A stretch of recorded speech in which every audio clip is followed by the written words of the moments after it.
Hello, my name is Sandra, and I'm one of the programmers on Firefighting Simulator Ignite. In this game, we are stepping into the boots of a 4-player firefighting crew in the fictional Midwest US city called Oak Ridge. Today, we would like to have a closer look at a typical mission that awaits you in Firefighting Simulator Ignite. This is a main mission during your career and will take around 45 minutes to complete. In the interest of time, we have to make some cuts here and there. The team got alerted at the fire station and we are driving to the incident scene with the Rosenbauer T-Rex. It is a great aerial truck and it allows us maximum flexibility on site. It will also be important to access the roof at the shopping mall later. Captain Mulligan here. You handled yourself well on these last call-outs, but this is a big one, alright? We just received an emergency call from the Grand Plaza Mall. I don't have to tell you what that place means to the community. We got reports of a grease fire and an oil spill all over the top floor that's leaking down through the ceiling. Most victims have evacuated, but we still have some on the balcony trapped behind the fire, and some that have fled to the roof. This is the biggest call I've ever put on you, team. We've got a nasty fire spread, lots of flammables, and people that put their trust in us. I know it's in the right place. Good luck. In order to complete this emergency situation, coordination and communication are key. You not only need to put the fire out before it spreads uncontrollably, you also need to ventilate, save trapped victims, and always stay alert for perilous dangers along the way. After we saw several details of this mission in the situation report, it is now time to move into action.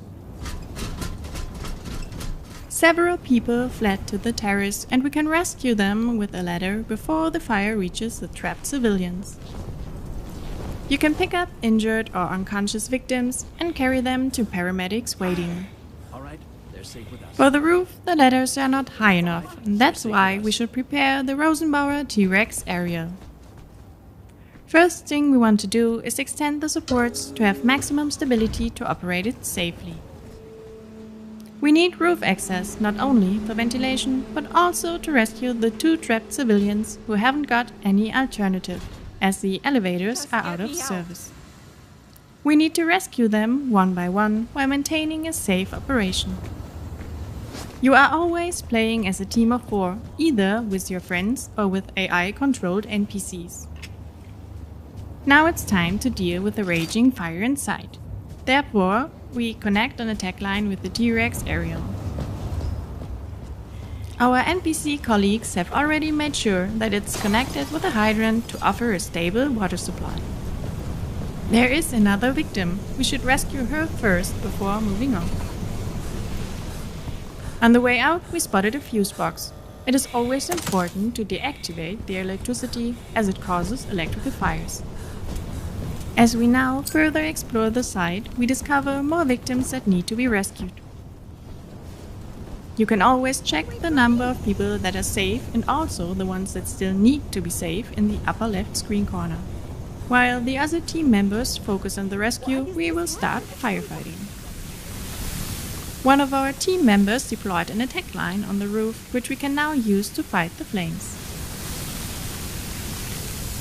Thankfully, our crew already used the circular saw to open up segments of the roof for ventilation. This is important because it helps to get the hot smoke out of the building and thus helps to reduce fire spread, but also increases the visibility inside the building.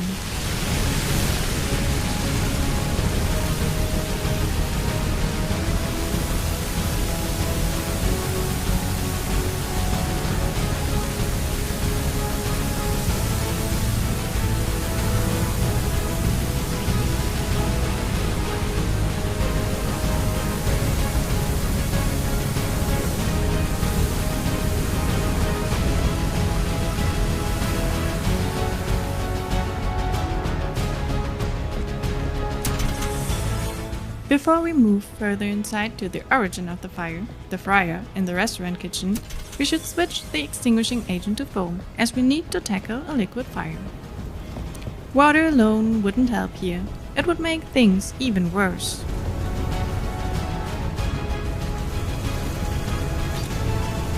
If you look closely, the floor is soaked with burning frying oil that we need to tackle before we can get to the actual fryer.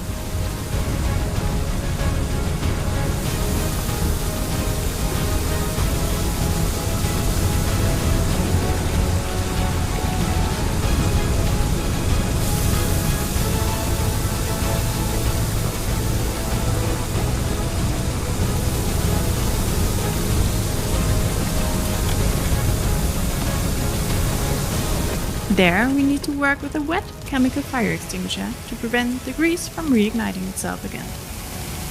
Never use water or foam there, as it only fuels the raging flames and can even cause explosions when combined.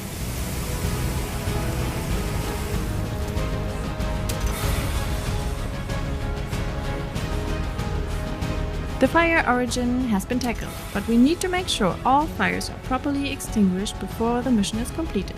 The hardware store still needs some more water.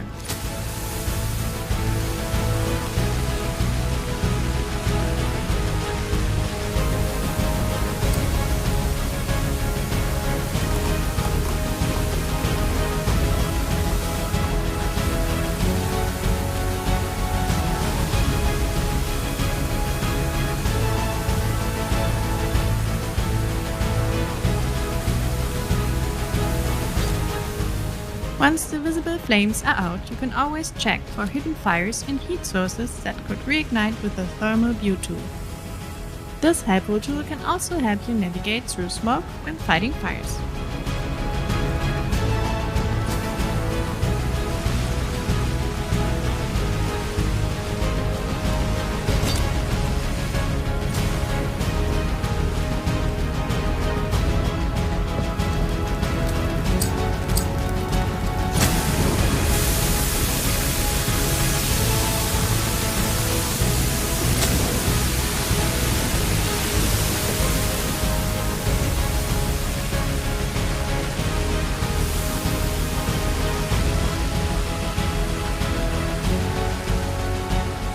The crew successfully managed to contain the fire. All of us can now head back to the station. You can drive yourself and explore the beautiful city of Oak Ridge, or you can skip the drive. I hope you enjoyed this small glimpse of the game, and don't forget to follow our social channels for the latest news and updates. Firefighting Simulator Ignite launches September 9th, 2025 on PC and consoles. Thank you for watching and see you at the station. Firefighting Simulator Ignite. United against fire. Pre-order now on PC and consoles. Launches September 9th.